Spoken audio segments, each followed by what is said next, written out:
here on Veterans Day, we've got Brooklynne Roulette-Mosley. She's a veteran of the U.S. Air Force. She joined after high school and was trained as an in-flight refueler on the KC-10A aircraft. Is that correct? That's correct, yes. Spent 10 years in active duty, over 3,000 flight hours, 1,500 being combat flight hours, nearly 200 flights over Iraq and Afghanistan, deployed 8 times, 6 times as a crew member and 1 as a tanker flight planner, and her last was in Jordan, where she and a handful of people opened an airfield. Therefore, she moved to Lawrence to attend KU and is now experienced campaign operative and has worked presidential campaigns, local campaigns, and we're just happy to have you here with us today. And we'll let her speak about her story and her experiences in the Air Force. And then we also have Dena Sattler. And Dena has a long and successful record of service at many levels. She was a veteran of the U.S. Armed Forces and also a career journalist. Spent many years out in Southwest Kansas. She was editor, publisher of the Garden City Telegram, as well as 4 other area newspapers, Dodge City Daily Globe, the Pratt Tribune and Kiowa County Signal, and St. John News. As well as others. She's recently transitioned to serving the state of Kansas as Senior Director of Public Affairs for the Kansas Department of Commerce. Before that, Director of Public Affairs for Governor Laura Kelly. Is that correct? Sounds good. Wonderful. And she's won many awards for her editorial writing. Found out in talking to her that she and our local newspaper editor, publisher from Winfield, David Seaton, used to have a contest about whose editorials would get published in the Wichita Eagle Beacon most often. And she's a graduate of the University of Iowa. And she lives in Topeka and is currently running for the Kansas State Senate District Number 3, which includes southern Douglas County. Correct? Yes. Okay, we're going to hear their stories, and I think we've got a couple of interesting photos. I never sent in photos, but We just snagged them for okay, you. perfect. I was like, We figured they were public. yeah. So let's see Yeah, if very I good. can pull it up here. That's It's- awesome. Oh, wow. Here we go. That's You me still at have a 21. flight suit, Ryan? I do. I could actually still fit my flight suit. Oh. Not I'm no comment on what you want, right? And thought I had it saved here. That's okay, you can lose it. Yeah. Oh, Yeah, my. Look at That lady's tough. A little humidity in that air, right? Wow. So there's our proof. One thing I want to point out about the M16, which will get your attention, is when you're in active duty, see, there's no ammunition in the clip, right? We carry unloaded weapons, and we can talk about gun control all we want, but when you serve in the military, you understand firsthand how important safety is. And you look at what's happening in our state and others with lax gun regulations, and you know, as Brooklynne knows, we locked up our weapons at night, right? Safety first. So yeah, I'm on active duty and I don't even have ammunition. I'm not carrying a loaded M16, even though I had world-class training, and Brooklynne did too, on numerous weapons. So yeah, I always want to point that out in that photo, just so people notice that, and that's just the way you do business in the Army and in the military. So Okay. Well, I haven't really told you who's going to go first. You guys can decide. Speak about your Beauty stories. before age here. All right. Her military story is infinitely more interesting. So Oh, well, first I want to say thank you very much for having this, and also Alexa says hi. Alexa Oh, Tapia good. from Winfield says hello. And also just like I'm very honored to be here because I know that you came a little bit before me, and like people like Dena in the military paved the way so that like women like me could have a little bit easier time in the military. So thank you very much for your service, because that means a lot. I guess like one of the things that I don't like doing is talking about myself is very awkward, but like was mentioned, I joined the military right after high school. It's actually an act of defiance. So I was looking at what I wanted to do when I grew up, and I was the oldest of 5 children. I am the oldest of 5 children. There's 5 children in my family still, but and when it came to like school, how expensive school was and all those different things. And then I was looking for schools out of state. And my mom was like, well, you can go to school in Illinois. I went to graduate high school in Illinois. You can go to school for Illinois. You'll get in-state. And I was like, I'm not going to have you tell me what to do. So I went to my computer and I filled out an application to talk to a recruiter. And that started my journey to be in the military. I come from a military family. For the most part, everyone's like, I had so many people who served. My grandfather was in World War II.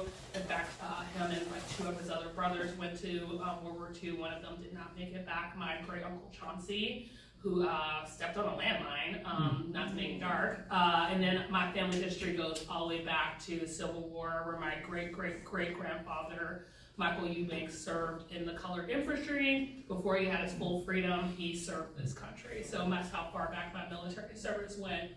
How did I end up with like a cool job like refueling planes in the air? I do not know. I tested really well. I had no idea what the job was. It just seemed really interesting, and it had a huge bonus. What I thought was a huge bonus was $8,000. So you can convince an 18-year-old to sign away their life for $8,000. Seemed like a lot of money at the time, and I'm like, it wasn't a lot of money.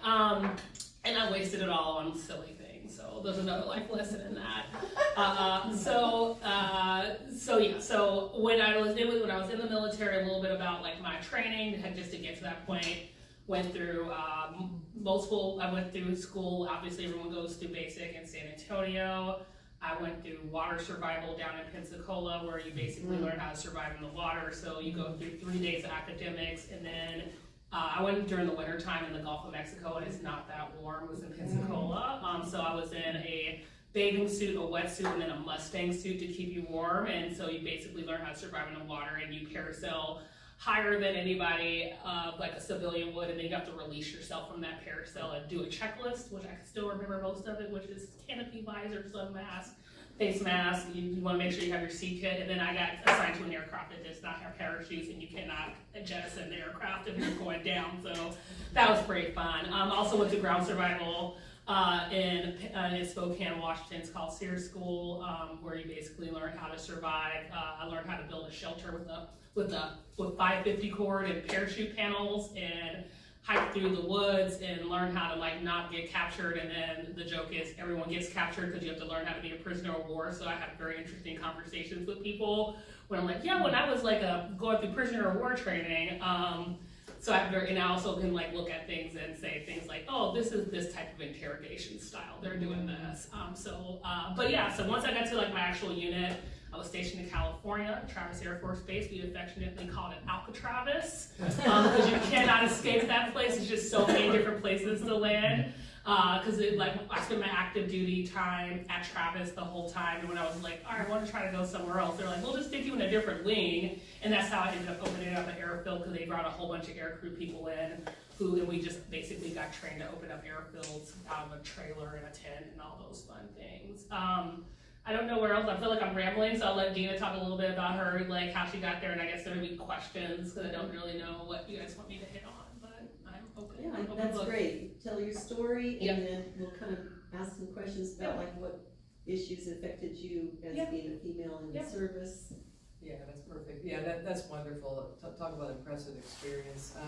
My story started long before Brooklynne's, right? I enlisted in 1988. Takes you back in time. It's been 35 years ago this year. I just thought about that the other day, and it made me a little sad, but I guess it's years of experience, right? But enlisted in 88. I was 26 years old, so I was very unusual. I was already working in my civilian career, and I just felt like I had something was missing. And kind of like Brooklynne, I had people in my family who had served. My grandfather served in World War I and World War II, and they asked him about Korea, and he said, never mind. And I've been, did 2 world wars, so I'd heard about this growing up. I didn't get to meet him. He died before I was born, but I'd always heard about his service. So anyway, I graduated from high school, went to college, got out of school, started in my career in journalism. But again, just always felt like something was missing, and I just wasn't quite doing enough. And I was always in sports, so I liked camaraderie, and just started thinking. And I thought, I would love the service. So I started looking into it. Since I was already in my civilian career, I looked at the Army Reserve, and everything I read about it, I was impressed and really excited to try it. I really at the time thought of it maybe as a separate career opportunity versus what I was doing. I was still young enough that I wasn't 100% certain about journalism. I liked it, but you know, so a lot of things were going on in my head, and I went over and I enlisted, and went home and told my parents, and the first thing my dad said was, tear up the paperwork. He was just so scared, and I probably should have counseled with him first, and then gone and done the deed, and it didn't take long for him to come around. But I think, you know, as a young woman, you know, he wasn't quite certain. He'd gone to military school at Wentworth Military Academy, so he looked at things maybe a little differently than a lot of folks in the military, but it didn't take long for him to come around. So I shipped out to Fort Dix. I was from Iowa, and I thought, Fort Dix in the winter, how bad can it be? It can really be bad. It's super, super cold. I've never been so cold in my life. I grew up in Iowa. But anyway, basic training. Where is that? Fort Dix, New Jersey. New Jersey. It's a very old Army base, and very old. So, just so you know, just as kind of a nasty piece of that, but the latrines were like latrines, you know, outdoor latrine, right, for like 20 people at once. So you learn to appreciate the good parts of life when you go through basic training for other reasons, and I'm glad I did it. I learned a lot from basic training alone. I mean, the skills you pick up, obviously, and I was 26 at the time, so maybe a little easier for me than folks who are 18 or 17, but they called me grandma. I'm 26 years old, I'm not married, and they're calling me grandma, but a good experience. I had a little unusual experience because, again, since I was already in my career, they took me in under civilian acquired skills, which meant that they were just going to assign me to a unit without the additional school, the additional training that most go through after basic training. So it's kind of a neat deal. So I went through basic training. I wasn't required to go to a school at that time. So I went straight to my unit. I was in a public affairs battalion in Des Moines, Iowa. That's where I started. Again, I was a working journalist, so they put me in a public affairs detachment, even though the Army wouldn't give me that MOS. They didn't give me the journalism MOS. They gave me a clerk typist MOS, which I knew nothing about. MOS is your military job, but so anyway, and I'm kind of rambling too, but I apologize. It's an You're not interesting. rambling. It's all It's good. But anyway, so they put me in public affairs detachment, which is great. I mean, I worked in an Army newspaper and found out that, you know, the differences in Army communications and marketing versus out in the real world, out in the civilian world, and really loved my service there. Eventually transferred to a unit back closer to home, which was a combat engineer battalion. So, and ended up going to a school then, a couple different schools for construction and for radio communications. Back then, if you were in a combat engineer battalion as a woman, you could only do certain things, right? We had 2 combat engineer units in my hometown. One was wheeled, one was mechanized, which meant that the mechanized folks did the blowing up of stuff, the hard stuff. We were wheeled, literally your vehicles are wheeled, so we would build roads, build one-room schoolhouses for folks around the world, different things like that. So we were more construction oriented, the other folks were kind of more blowing things up oriented, if that makes sense. Eventually, when my Army Reserve enlistment ended, I re-enlisted into the National Guard, and I ended up in that other mechanized unit in my hometown, and they gave me a special waiver to be the first one ever to serve in that unit, simply because they wanted my public affairs experience. They wanted me to come in and help them tell their story, which I was happy to do. So I did a stint in the Army Reserve and in the National Guard, so I was honorably discharged from both. When I was in the Army Reserve, we were deployed a couple of different times during the first Gulf War. We basically served as replacement troops in Central America, which meant that our unit went and literally replaced people who were going, you know, into theater or going overseas to other assignments. So kind of how the military does it, you know, you lose a group here, you got to send another group there. So great experience, right? That was the extent of my overseas. I'm like, Brooklynne has been everywhere. So, but you know, back then, I mean, women have served since forever, right? Women masqueraded as men to get into the service as far back as you can remember. But when I was in basic training, they were just starting to have a co-ed training in some regard. So it's kind of interesting to see how that played out. The drill sergeants the men weren't quite sure what to make of these women, and on the other hand, the women were like your worst nightmare if you were a woman, because man, they were tough. I mean, tough. They were superb at their job, and so they were just trying to sort of figure out what that looked like, and which was, I mean, my first time basic training, I didn't know the difference, but I mean, things have evolved to the point where, you know, it's much more seamless now, and of course there are issues, you know, being a woman in a unit, and even in the Army Reserve, and I personally never experienced any of the harassment or discrimination that you hear about, and we know it happens, right? It happens in every workplace, and it certainly happens in the military. Women are still pretty badly outnumbered, and there are lots of challenges. We can talk more about that, but that's kind of my military experience in a nutshell. I'm sure we're both forgetting lots of things, right? Yeah. We could just go on and on and on Yeah. and talk about it, because you know, it's a tremendous experience, and like we were talking about, I'm running for the 3rd Senate District, but one of the things that's always troubled me about the legislature, Congress, and these folks, you know, when you're in the military, you're thrust into a group of folks with different backgrounds who don't have the same beliefs that you have. You're completely different, right? But you're forced to work together. You figure it out. You figure out how to compromise. You figure out how to make things happen as a unit, because if you don't survive. And I look at these folks in the legislature, and I think if they could bring that spirit of cooperation and check those, you know, those attitudes at the door, right? In the military, you learn that skill. And I think that's what helped people like Bob Dole, certainly Eisenhower, but many, many people from our state and beyond. You know, you've had to figure out a way to work together in the military as a unit. Unit first, right? Not me first, or not my few special friends first. And I think that really has motivated me a lot, my military experience, and just working through that. When I went to basic training, I was with girls that, I especially remember 2 twin girls that were 17 years old, and they were from Missouri, twins.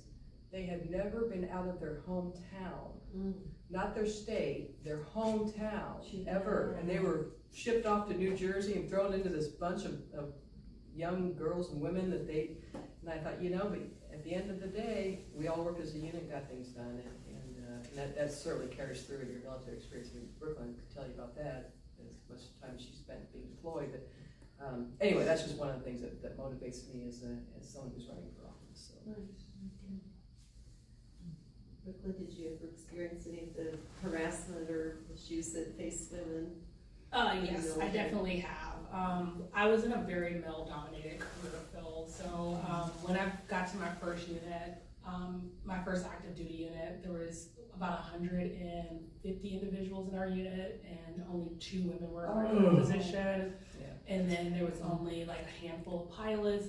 We didn't have any women flight engineers. In fact, we didn't have any women flight engineers in my unit. There's probably all across the board in the whole career field for the KC-10 aircraft, there's probably like 5 or 6 women flight engineers. In fact, they try to do an all-women crew, and they have to always, we call them rainbow crews, when you have to just get multiple units together, because like one unit had the woman flight engineer, the other woman, like so I definitely have a few experiences. In fact, I met with, when I was in New Jersey working a race, I met with some of my women I was flew with, and we all talked about, we spent a long time talking about who are the creepy people that we would always warn the next people ahead of don't find yourself alone with this individual because they're a little bit much. So yeah, it's so a lot of things have gotten better. I'm very grateful for senators, U.S. senators like Kristen Gillibrand, who really pushed removing that type of removing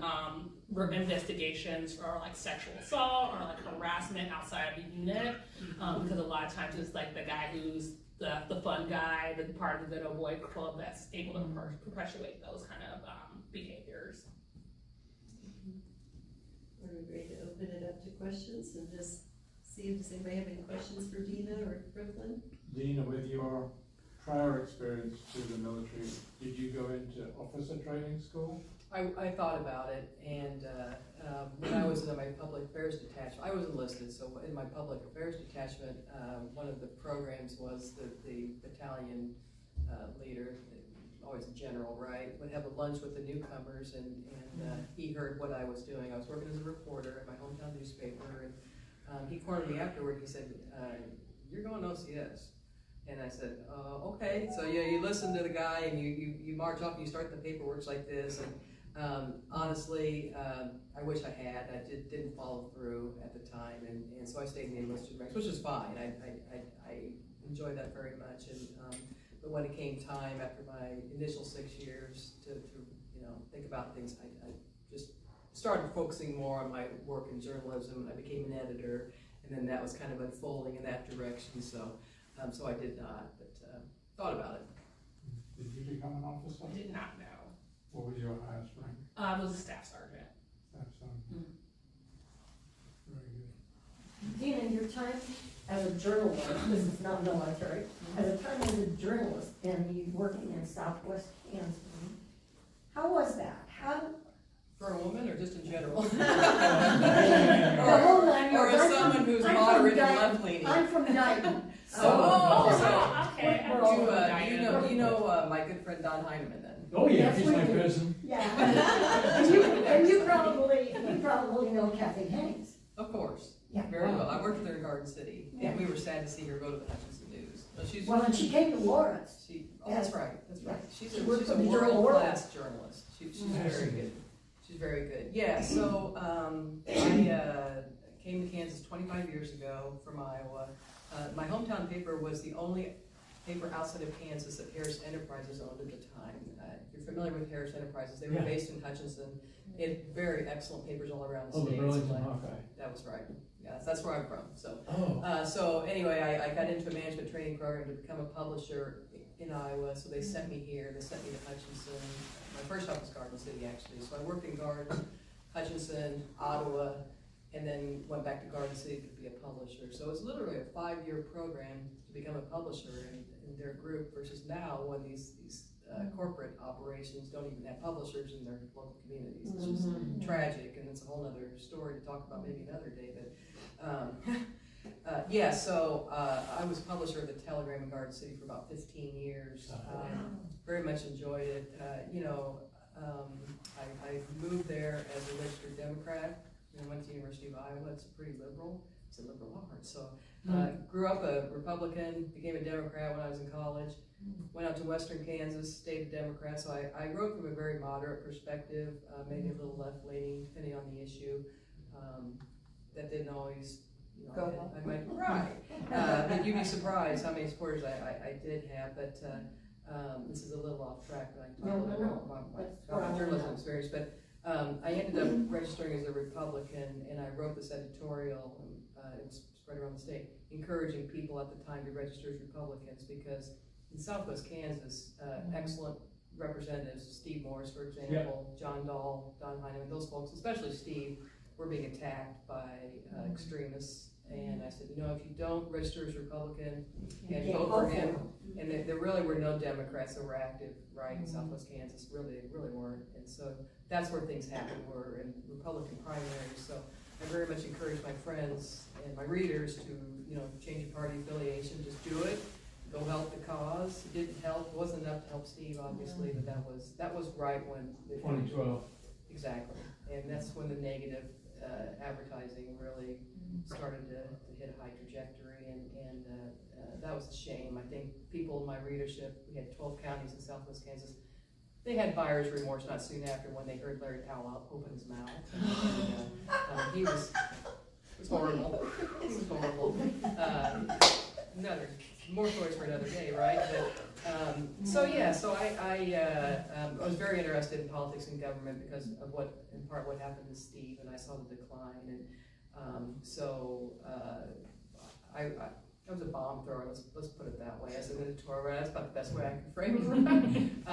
I was the first editor, maybe the only editor, to call for Governor Brownback's resignation. I wrote a lot about Sam Brownback. I wrote a lot about Chris Kobach. I was very vocal. And when you're in Southwest Kansas, honestly, I'll be surprised at people who would go like, thank you. They wouldn't, they wouldn't write a letter to the editor, but they would say thank you. So there's you asked about people who are moderate. To me, it's being fiscally responsible, which should be important to all of us, and still caring about your friends and neighbors, which can help them. I think those are true Kansas values, and I think that's where moderation comes into play. It's not about extremism on either side. And most of my friends, folks I knew in Southwest Kansas, that's the way they thought. They may consider themselves conservatives, but they weren't extremists, right? They believed in paying their bills. Very honorable people. again, they had these Kansas values that you listed out, and so being a moderate, which is where I find myself as well, I just think there are more moderates in Kansas than people want to believe. And I think moving forward, that's where we get that spirit of collaboration, hopefully. We can elect more moderates to the legislature on both sides of the aisle. Again, I go back to Don Heineman, right? Republican, he's tremendous legislator, who I think could have been a great governor.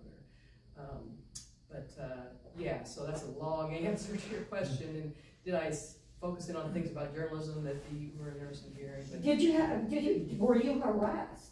Oh yeah, definitely. I mean, I had death threats and people could get real nasty, and I mean, they didn't follow through. 2016. And that's a good point. The bomb plot, Patrick Stein, all those guys, you were there then? Oh yeah, the bombing threat. Yeah, that was against certain population folks in Garden City. I mean, Garden City is a melting pot community, obviously, right? Because of ties to land, and Garden City, frankly, is a model for how to handle diversity. It really is. They have a new city commission member by the name of Tom McGuigan who got more votes than anybody. He did. Yep. That goes to show you. 20 years old. These folks, many of them at least, believe that their boards should reflect their community. And I used to write that editorial a lot too, and I think that's one of the problems with the legislature, obviously, is it doesn't reflect the people of Kansas. It's a lot of white, older people. And that's just, there's a lot of reasons for that. But anyway, yes, I was glad to see that, and they've had quite a few Hispanics on the city commission and other boards. Obviously they should, it's a majority-minority community, yeah, so I received, death threats. Obviously they didn't follow through, but I'd have people, right, Yes, right, and I still didn't concealed carry, although most people out there do. But there's just being vocal and loud and annoying. I told someone the other night when I would write about gun control, and I very rarely wrote about guns because it's just not a winning message out there, but occasionally I did when they did crazy things like, take away permits, the need for permits and those sorts of things. I'd come to work and there would always be little BB holes alongside the building. They're like BB guns, right? And I was like, oh, good grief, right? So just things like that, but out in public, people were mostly very courteous, actually. I mean, Kansans are good people, right? They really are, and I think our problem a lot of times is we don't connect with them, with everybody well enough. And as a publisher, I got the opportunity to listen to everybody. I mean, they'd come to my office and I'd sit down and we'd talk, and they were completely different from me politically or whatever the issue might be. And at the end of the day, we could walk away and say, well, we'll agree to disagree. That used to be the spirit, and some folks want to get away from that. But I think that experience is really beneficial, will be as I look at the 3rd district, because it is much more rural by design, and they made it more Republican. That's fine. Just want to have conversations with folks and hear them out. I'm going to listen, right? So that experience in Southwest Kansas, I think, will serve me well moving forward, especially in this district that is quite a bit more rural. And again, I think we just need to make the time to visit with people and see where we can agree, right? These school board elections were positive. They really were, and I know Brooklynne obviously did a lot, and I knocked doors for my candidate, Lauren Tice Miller, who is tremendous, and I told somebody, I said, I'm not sure if anything could be more important right now than our local school board races. When you see these folks on the far right, the ultra conservatives, are really, I think they never really, I'll get into it. Americans for Prosperity, the Coast, I don't think they really scored the wins they hoped they would at the federal and state level, so they're setting their sights on local. Except in Prairie Village, that's. Yes, right, but I was totally. But St. Mary's, the school board, that extreme guy lost. Right, Tuesday was amazing. It was an amazing night. I think they lost most of their races. Like they only got like 2 of the races that they.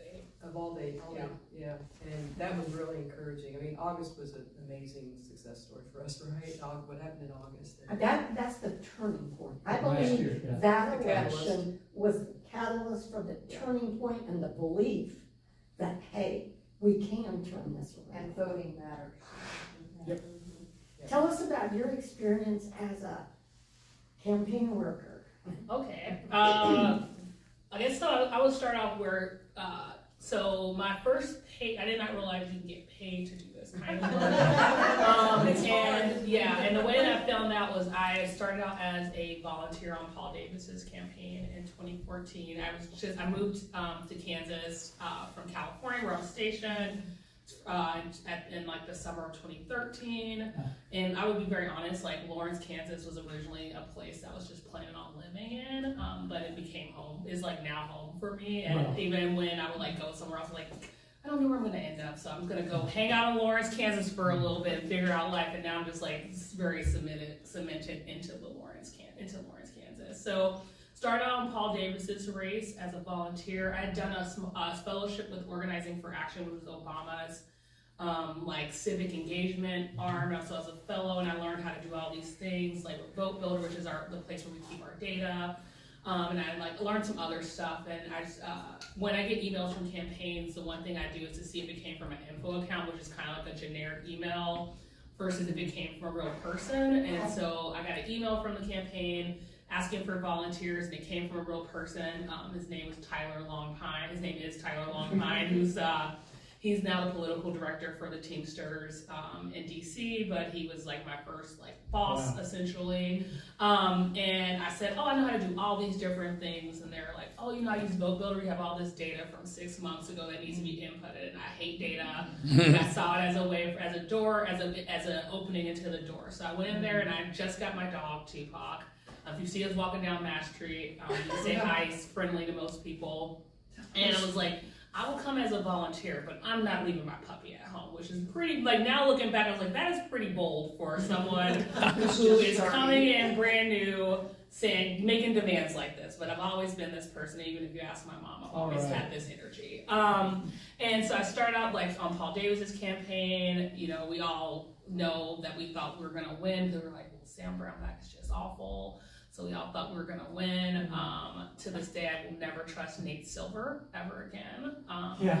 Nate Silver lied to me, and that's ever since then he has lost my trust. Fill us in with those of us who don't know who Nate Silver is. So Nate Silver, he runs the 538 organization. He does a lot of polling. He started out as a guy who's like a sports polling guy. And then he predicted the 2012 map, and so everyone's like, oh, he's a genius. He's kind of like, you know, the millennials' original Steve Kornacki, essentially. And so he was predicting all these things, and then he just got a little bit ahead of himself and started making predictions that he had no business making predictions in. And so just very overly confident about where we were in the race in 2014. So he's basically like, he just looks at polling data, and he makes an aggregated determination on the direction that he thinks the race is going to go. And I think he said that we were going to win by like 5 points, and we lost by I think 30,000 votes. I think it came out to like 8 votes per precinct.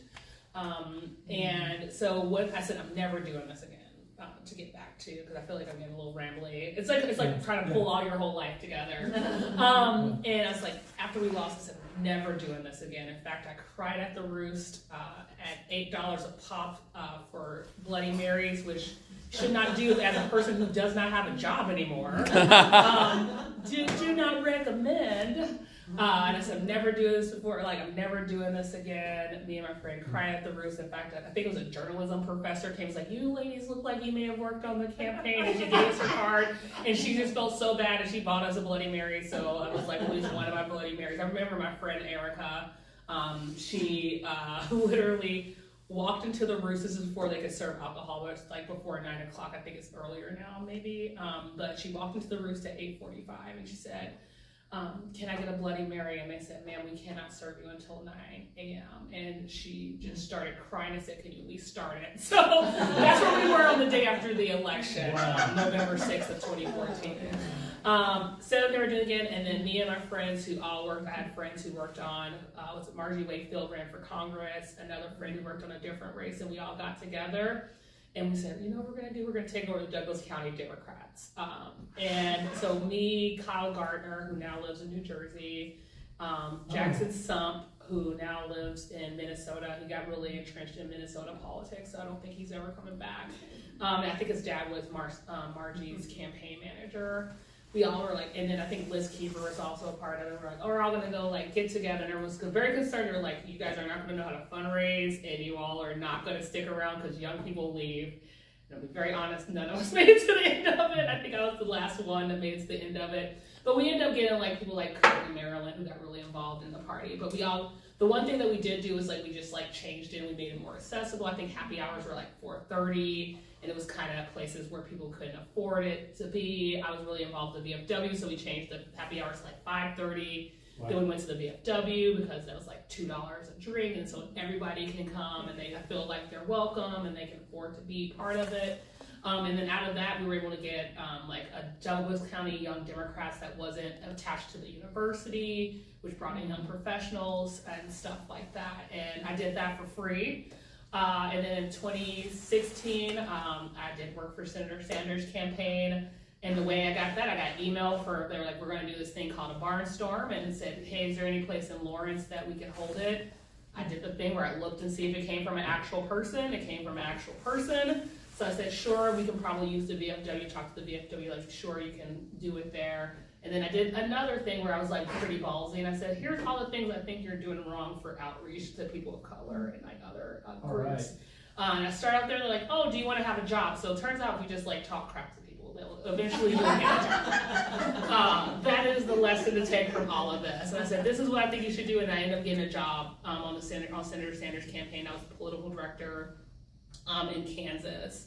And we actually got Senator Sanders' largest margin outside of his home state of Vermont. Really? Douglas County ended up being about 10% of the whole state's turnout. But I also think that the big positive that came out of that was that people, even like also on like on Senator, I guess Secretary Clinton's side, was that everyone was just like organizing in Kansas, and everyone, like, even though people were very entrenched on their sides, at the end of the day when that was all over, we got a lot of people who had not previously been involved, stayed involved, and I think that was one of the things that helped us be able to flip 12 seats in 2016. I always like to tell people when the rest of the country was bleeding red, and Kansas was actually like getting more purple, and like the legislature changed, and we were able to do a lot of cool things, and a lot of that came from people, realizing that they want to make change, they have to make the change at home.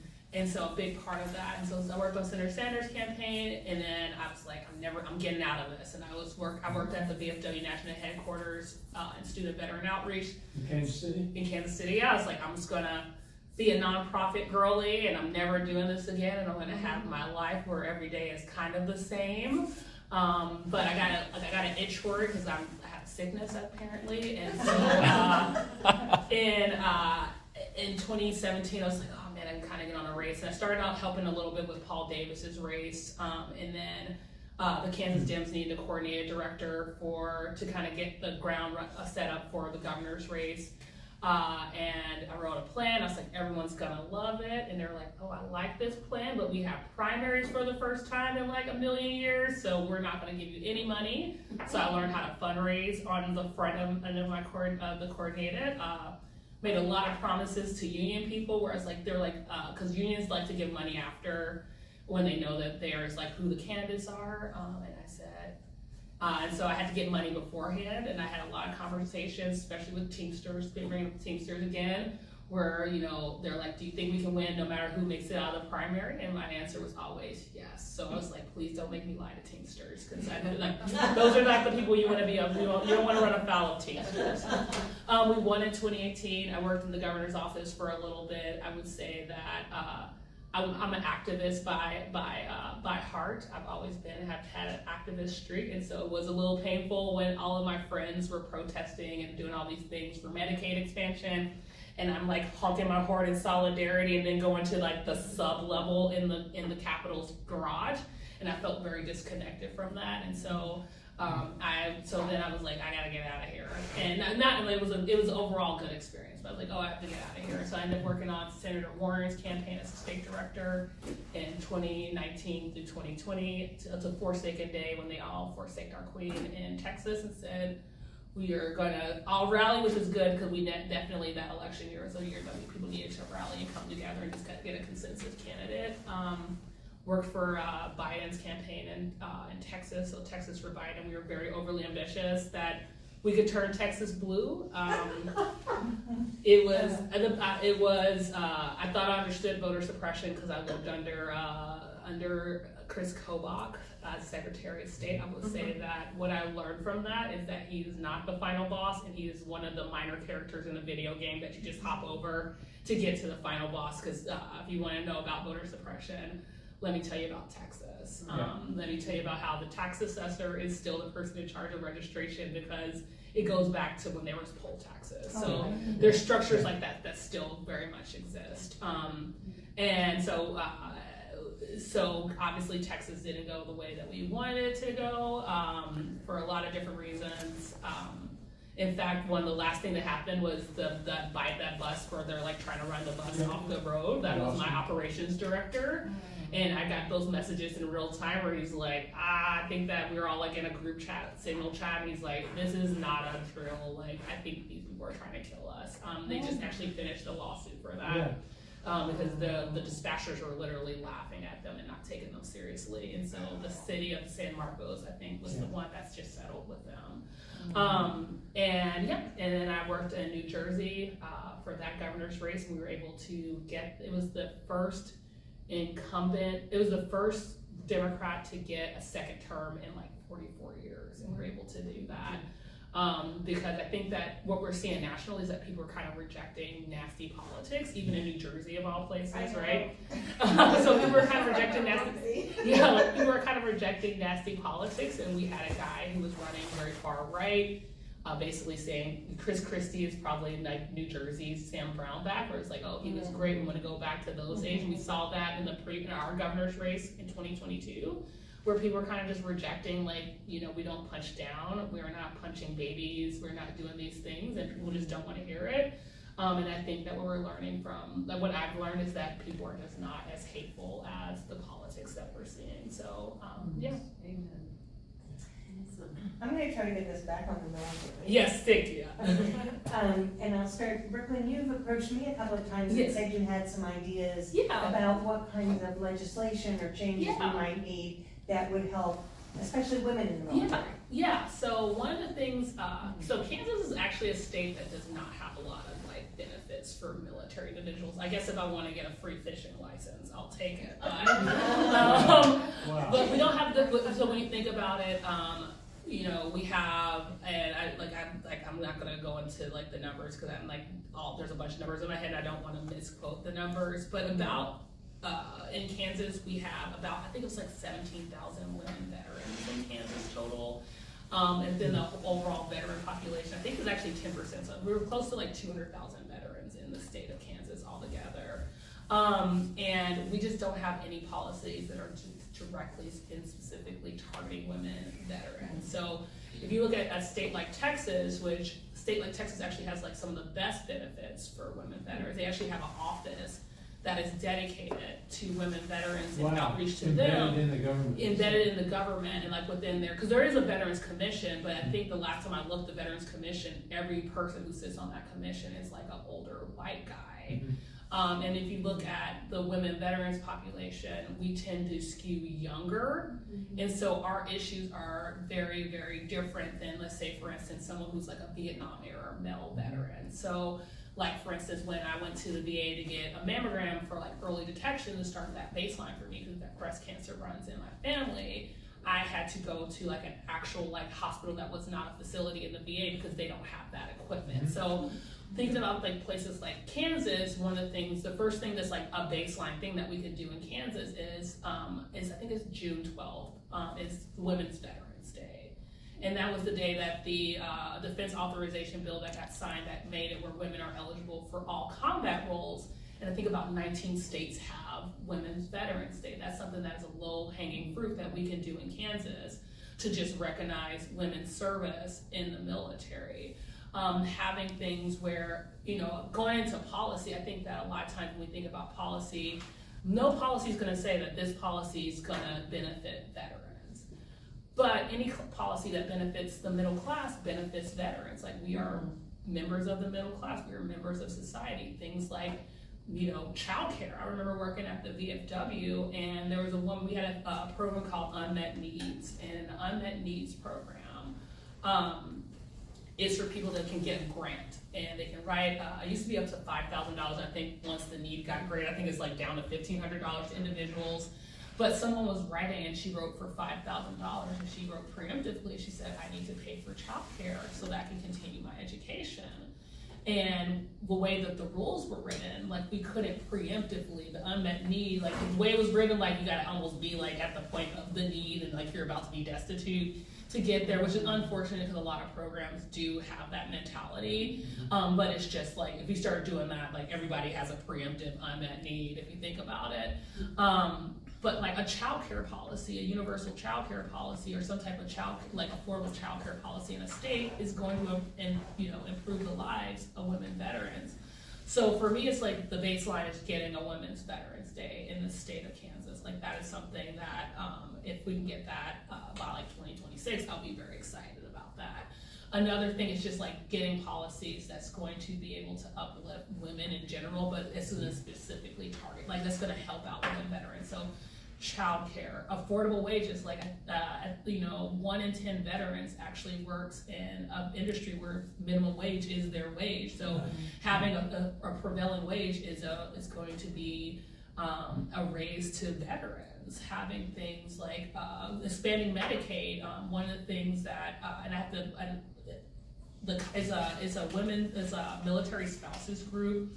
But, and then also I believe the Kaiser Foundation, they did a study and they said, expanding Medicaid is a veterans issue. It's a military families issue. If you're someone and you're stationed in Kentucky, at Fort Campbell, Kentucky, and they've expanded Medicaid, and now you have a special needs child where, military families actually have a higher rate of special needs children because of just the benefits. Like you get a kid who is special needs, you don't want to take your chance out in the real world. You want to go to the place where you're going to always have affordable health care and all these things, but there's also benefits that come with expanded Medicaid that is outside of what the military is providing. And there are families that are eligible for different programs. You go into a state where they don't have expanded Medicaid, so you get stationed, if you're stationed at Fort Campbell, you get stationed at Leavenworth, or you get stationed at Fort Riley, now you're navigating a different system, and your benefits are different and then what you're eligible for is way different. And so that's impacting military families. So when I look at policy that, like talking about Medicaid expansion, talking about prevailing wage, talking about a child care crisis that we actually have in this, and all over the state. Like you come from Winfield, my friend's mother was a child care provider in Winfield. She took care of about 30 kids in the community, not at one time, because obviously there was law. She was not breaking the law. But her going and transitioning into a different career field brought a deficit in that town for child care. And so little things like, so when I think about policies, like yes, there's things like Women's Veterans Day. Like I would love to have that in the state of Kansas. I feel like that is a low hanging fruit, and that's something that we could do to recognize veterans. But that's also performative. But when we think about policies that's going to improve the lives of veterans, especially women veterans, anything that improves the lives of people who have families who are caregivers is going to improve the lives of a woman veteran. So talk to your members of your elected members about that stuff, but yes. So Dena, do you have some ideas about that? Yeah, I mean, Brooklynne framed it beautifully, Right. all the highlights. You talk about childcare, and when I went to basic training and when I went overseas, I was single, didn't have children obviously, but I was with so many women who had children back home, and I'm imagining this woman leaving her children for 9 weeks at home, and we talk about the issue of childcare in a very overarching sense, and Governor Kelly's doing her best to improve on that landscape. But we don't think of things like veterans, women, and child care issues, and it's very prevalent. Medicaid expansion, we all talk about Medicaid expansion, but Brooklynne's absolutely right. There's so many layers to it when you talk about veterans, and the mental health piece as well is something that we cannot overlook, the significant gains we could have on that front for veterans, men and women, obviously. So when it comes to Medicaid expansion, I think that's super important. We still have 22 veterans a day committing suicide, men and women, 22. There's no excuse for that, and a lot of that's because there's such disconnect in folks getting the help that they need, and it's un-American. it doesn't align with our values, it's just tragic, and today of all days, when we need to start talking about these things, but every day, and in the Kansas legislature too. I mean, Brooklynne makes a great point. We really, I mean, I was struggling to find policy points to bring today, and she basically nailed it. There's just not a lot you can hang your hat on, but there's so much we can do moving forward, and I think she's right. Sometimes you need to look at other states and see where their successes are, and just model yours after this, even if you have to go to a state like Texas to find a success, right? Yeah. Boy, that's sad. It's sad, but you know what, that's the way to do business, and I think, you know, again, motivating me to run for office is, and I don't know what the lane is specifically in the Senate for Veterans Affairs, I know what it is in the House, but if I'm fortunate enough to be elected, that would obviously be high on my list of priorities, is what can we do for veterans, and you're right, just a day, a resolution, something, just to, and again, that just showcases the challenges, showcases the issues, and showcases the successes and why it's important that women serve, and doing what we can to support them. Hey, Brooklynne, have you given any thought to running for office? Exactly. Oh, wow. Yes, I have given running. thought, yes, I have given some thoughts to running for office. I will bring up one other thing for women veterans, just to go back to that, housing. Housing is a huge, so the fastest growing homeless population in the veteran community, is actually women veterans. And we're obviously getting a lot better because people have recognized this, but one of the issues was that a lot of programs that target the homeless veteran population pictures a homeless male who is not a caregiver. And to go back to the thing about like things like childcare, things like that, that's gonna like uplift, anything that uplifts women who are caregivers uplifts a women veteran. Having programs that's not considering someone who has to bring their children with them is detrimental to a woman veteran. Even things like how people even talk in their day-to-day life. Something that we can all do that's not policy is if you see someone who, you know, has like, you know, a lot of things that kind of identifies you have like USA card, or you have tags, or you have certain things, is to not assume it's the spouse. Because that a lot of times like that also shuts down women veterans. If like you've been your whole life and someone's like, oh, you were in the military, you just shut up about it at a certain point. And that's why I'm like very vocal, that I feel like people should be comfortable talking about their service and talk about being, and like women veterans look like all walks of life, and stuff like that. But really another policy position is housing, affordable housing, is going to help a lot of people because they're part of a fast growing demographic, along with older Americans over the age of 50 is a fast growing homeless population as well. But Yeah. veterans. Just to follow up on that job training too, and I can tell you that the Department of Commerce, I work at the Department of Commerce, they made some really nice strides in helping connect veterans with job training programs and things that really fit their skill set. You know, we learned a lot of great skills in the military that are transferable, and not all of them are, so it's important to have those kinds of training opportunities. And I'll be honest, when I went to the workforce center as part of my job, I saw a lot of men applying, and I really rarely saw women. So that kind of reflected my, obviously, the percentage difference. But still, it made me wonder, maybe we need to look at, you know, what those job training programs are, or what can we do differently to make sure we're as inclusive as we can be in reaching everybody here in Kansas. They probably couldn't get childcare. Right. That's the reason they weren't there. To show up at the center to fill out the paperwork and get right, so that's the root of the problem. They need to be like Brooklynne and say, I'm not coming unless my child comes. Exactly. I have one more policy thing, and this is, you know, and this is more so awareness, so that if you know a women veteran, women veterans are, this is kind of dark, but women veterans are actually underrepresented in our national cemeteries and our military cemeteries. Because a lot of times, because it goes back to people not really necessarily talking about their service, or at a certain point they're not doing that, no one's outreaching to them. So if you know a woman veteran, I mean, like, don't start off with, so when you die, but if you know a woman veteran, make sure that they understand that they have those benefits available to them, and it helps out the families too, especially for cost and stuff, but like just making sure that representation is there, because women, a lot of times people find out about people who serve by, they do like rates across America, or you like, you know, when you go to a cemetery, you like, you know, you want to find out about someone, and I have most of my family's buried at Leavenworth.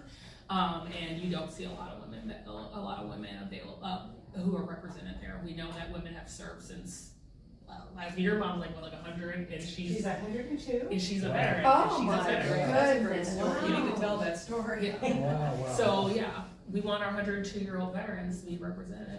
Not just yet, but we want her to Yeah. go for a long time. So, she was a wave, and enlisted in 1944, and, went to Seattle, and it was, women who, just like you talked about replacing the reserves, the Navy was the first group that started having women replace the men, on stateside jobs, so that the men could be deployed on ships, overseas. But I had it, she was very pleased, Dena, that you had suggested she might come today. Oh, it would be wonderful. She lives in a retirement community, in Lenexa, but her concern, I mean, she said she'd be very interested in hearing what you had to say, but her concern is for her grandson. My nephew, who was the supply officer for the USS Topeka. That was really fun to announce on the Senate floor, a submarine based in Guam and then Honolulu. But he finished his 3 years on ships and was sent to Italy, but volunteered to go to south of Sudan. And he is not able to get his advancement because of Tommy took Oh, my Tuberculosis. God. Oh, wow. Such a disaster.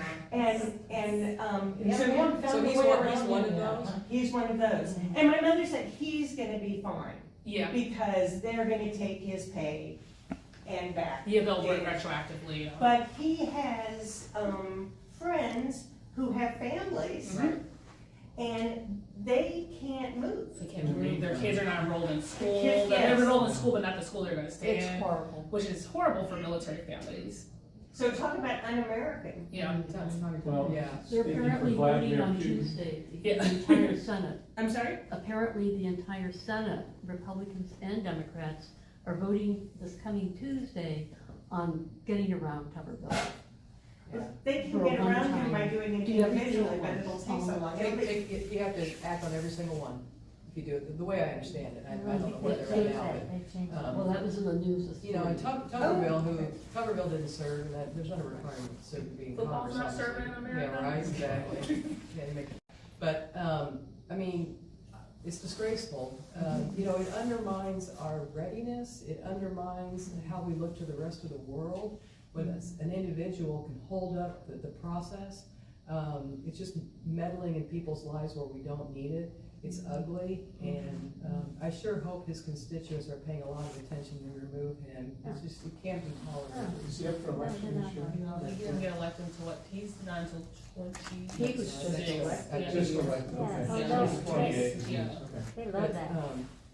it's beyond the pale. I mean, It it's, truly, just truly to is. make a political stand, which is, again, the people have spoken, right, on this issue, and, He's a toady for Trump. completely out of touch. Yeah. With And to his have constituents. generals and all these high up in the Senate speaking out against them, and yet I know. he doesn't care. Yeah, but Yeah. what will have to happen is the Senate has to change the rules.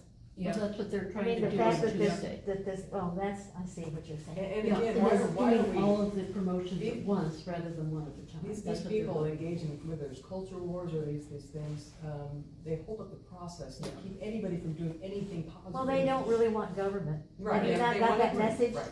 That's what they don't want. They don't want it to Yeah. function, they don't want a democracy, that's correct, so, yeah. Easier for Well, we have a positive note. dictators. In Topeka, on the district court level, we have a veterans court. A brand new Oh, veterans Yeah. court. And that's awesome.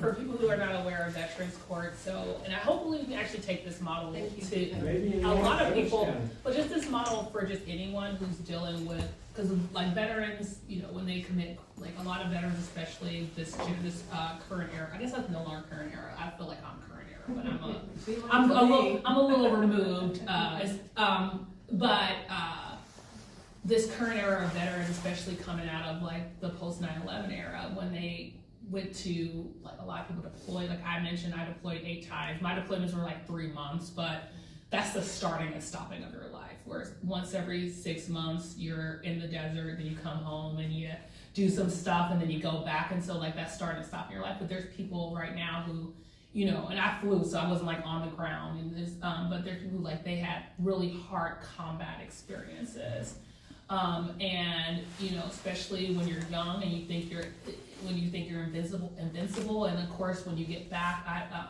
they ask, you know, how do you feel? And you're like, I just want to get home, and you're like, I feel great, and a lot of people were not great when they got back from their war, and so you know they start self-medicating because the VA at the time just didn't have the mental health services. Was taking people, you know, almost a year and a half just to get to like getting their compensation and getting to talk to someone about the things that they had going on, and so a lot of veterans were finding themselves in trouble because they were self-medicating. You know, you self-medicate, you get in a bar fight, you might get a slap on the wrist the first time, but you keep getting in bar fights, it gets a little serious for you. And one of the things that people did advocated for was to have people go through a separate court system that is focused more so on treatment. Because at the end of the day, you know, I recently was like last year I was hit by a drunk driver on 9th in Mississippi, and at the end of the day when I looked at it, you know, I was like, this person was a parent, and I was like, it's not going to benefit them to, you know, I don't think they were going to get like a long jail sentence, but I think there was like some rule where they had to, I was like, it's not going to benefit them to actually go there. I want them to get the help that they needed. And so it's going some more so of like that mind frame of like, let's make sure instead of sending someone to jail, and like the recidivism rate's going to be higher, or recidivism rate that's not going to help them not go back. Yes, sorry, go ahead. I'm involved very deeply in the crisis intervention team program in Topeka, and we make it very clear in the Topeka Police Department, you arrest a veteran, do everything you can not to put that person in jail. Yeah. Or find alternatives. That's, I mean, that's part of the ethos right now. Yeah. And I'm sure that's the way it is in Lawrence. Yeah, it's like because you want to do treatment, because at the end of the day, we want people to, like, if someone didn't get access to the mental health services that they required when they first got back from the war, some of these people are attached to, they have dishonorable discharges that, you know, that because of the fact that like we just kick people out for having mental health issues, for spending, you know, almost some people, I have a friend who spent about 2 years from the point that they left Kansas to the point that they got back. Got caught in the surge. He was a National Guards person.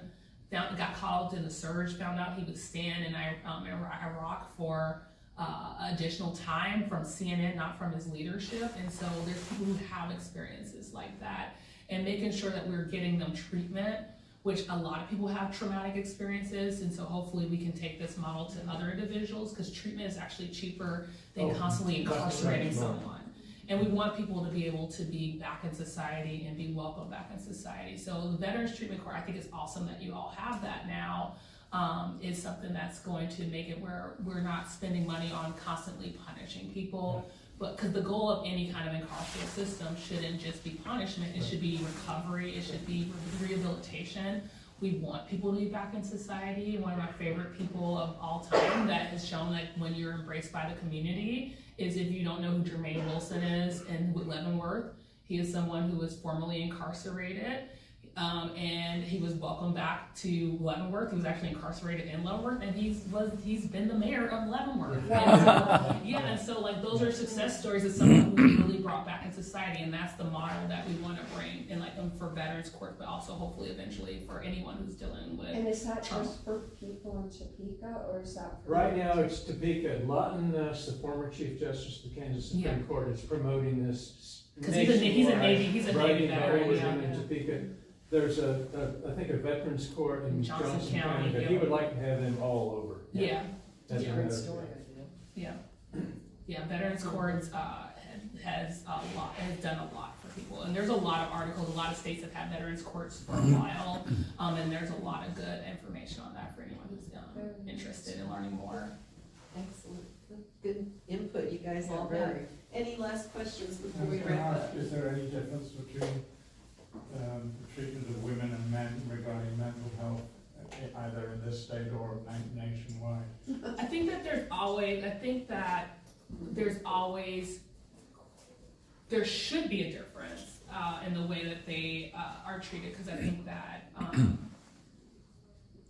women veterans, for one, like your combat experience is the same, but like women veterans, I'm speaking very broadly here, you're coming in with like a different set of life experiences in the way that you're perceived, in all the way when you get out, like talking about your experience. I just remember being like, I'll go back to, I was in Starbucks in Tacoma. I was teaching a class at Fort Lewis, cause I taught part of the thing when I was in that ground unit where we did the opening of airfields. I taught equipment preparation and load planning to like our sister services. So I was teaching the Army how to get ready to deploy, and I was standing in the line at Starbucks, and this woman whose husband was a pilot, a C-17 pilot, proceeded to tell me how adorable I looked in my uniform, and she didn't mean anything by it, but like that was kind of a weird experience because she would never tell a guy that he looked adorable. No. I was adorable. I was very cute in my uniform, but it was like also one of those things. If I wanted to be adorable, I would not have dropped out of the Girl Scouts. But just like stuff, but like you do have different experiences. It's the experience of, you know, some, like a lot of women deal with, you know, military sexual trauma or some type of harassment, and like approaching that individual the same way you approach a guy who has a different experience. So I do think that there is things that are unique, and it's not necessarily like military sexual trauma is not just unique to women. 1 in 6 men are harassed in the military in that way. I think it's 1 in 3 women have that experience in the military, but I think that you have to treat, like having gender blind approach to mental health, it would not be appropriate for women and men, because you shouldn't do that because their experiences are unique.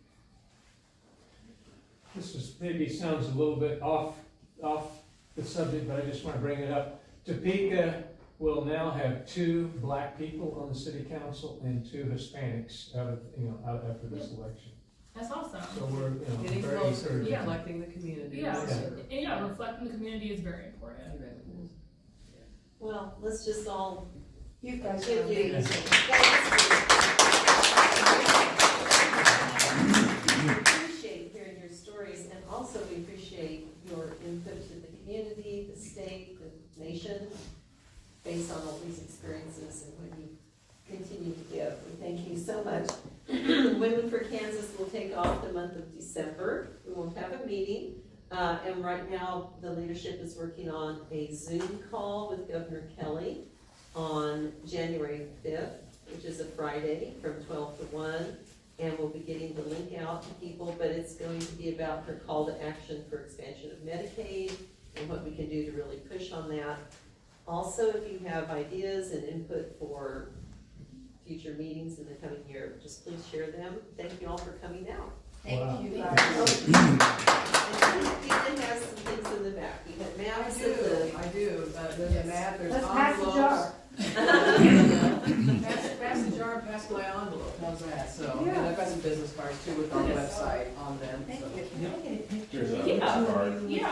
Yeah. Post on Facebook? Yeah. You want to get it? Nice, thank you, Marcia, I like the idea. Oh, picture. I guess I can. You pass these over? I'm on a record boot seat.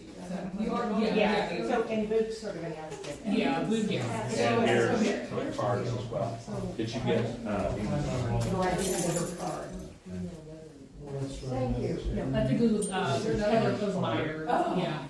Yeah. And I called Melanie Meyer. Yeah, Melanie Meyer. Melanie, when will be next? I don't know if that's what it is. Yes. I went over the top What of do it. you want her on the Senate? Yeah. sorry about that. I can go to turtle races. That's